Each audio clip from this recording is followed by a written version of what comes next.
everybody, this is Robbie Parker, and I'm going to be doing my review for the new movie, A Very Jonas Christmas Movie. Now this movie's been out for a few weeks and everything, came out like in November, and I never got around to reviewing it, but I've been wanting to. So in this movie, Kevin, Joe, and Nick Jonas face a series of escalating obstacles as they struggle to make it from London to New York in time to spend Christmas with their families. So I will say this is a really good movie, at least as a fan of the Jonas Brothers and stuff. The story is pretty good from start to finish and everything, and it has a lot of catchy new fun songs from the Jonas Brothers, really good Christmas songs, and just some good songs in general.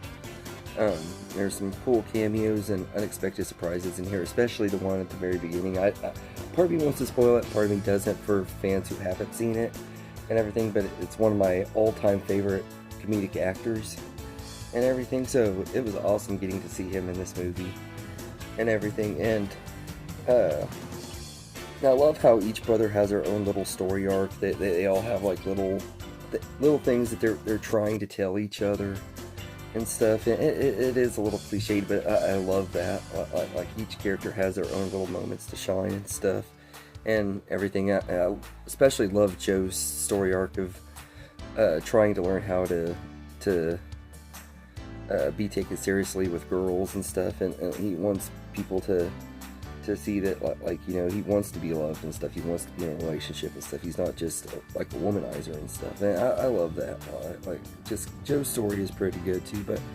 But Kevin's moment getting to sing at the end of the movie was just awesome and everything. I've been a fan of the Jonas Brothers since 2007, and I've always felt like Kevin is the most underrated out of the three because people don't ever give him credit because he doesn't sing and stuff, and it is so awesome that he's finally starting to sing and stuff, and he has an amazing voice. Like, his voice is like Nick and Joe's voices put together and stuff, but he has a really great voice, and I'm glad he's finally getting his moments in the spotlight and everything. I love the feel-good Christmas feeling this movie gives us, which I really expected it to be that for sure, because they're brothers in real life, and it just, I don't know, it just made sense to me. The humor, while not the most hilarious stuff in the world, it's funny enough, especially if you're like a fan of the Jonas Brothers. You kind of know what their humor is going to be like and everything. If you're a fan of them, you can get their humor and stuff. Like other people, that'll probably be cheesy and stuff and not really that funny, but as someone who's been a huge fan of them for years, I really love the music in here, and I love the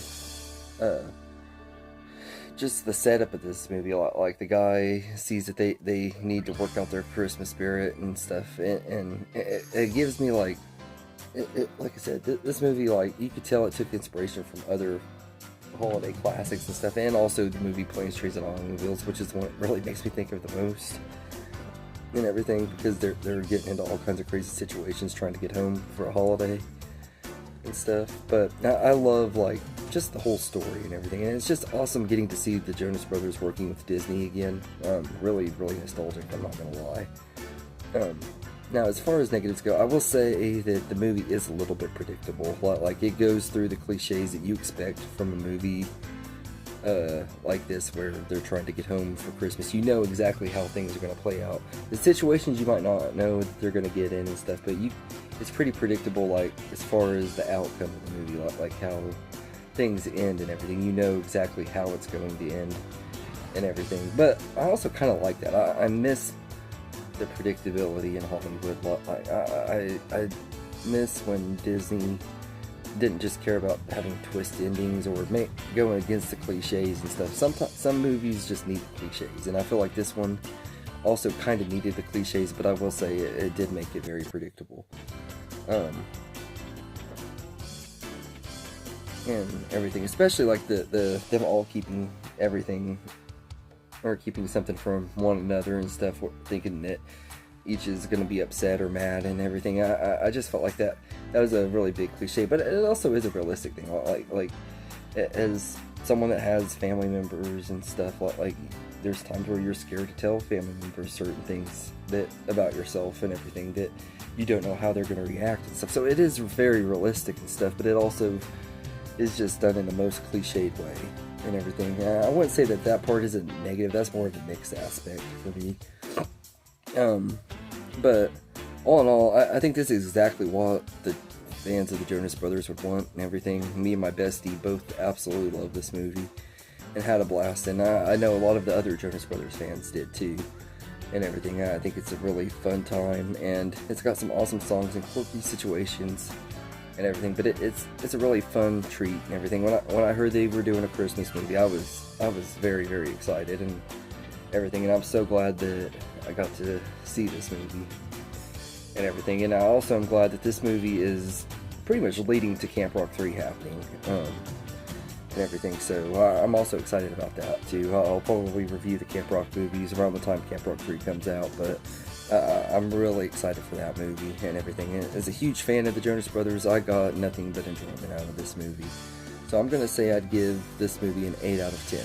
So anyway, let me know in the comments what you think of a very Jonas Christmas movie, and I hope you enjoyed this video, and have a good day, everybody.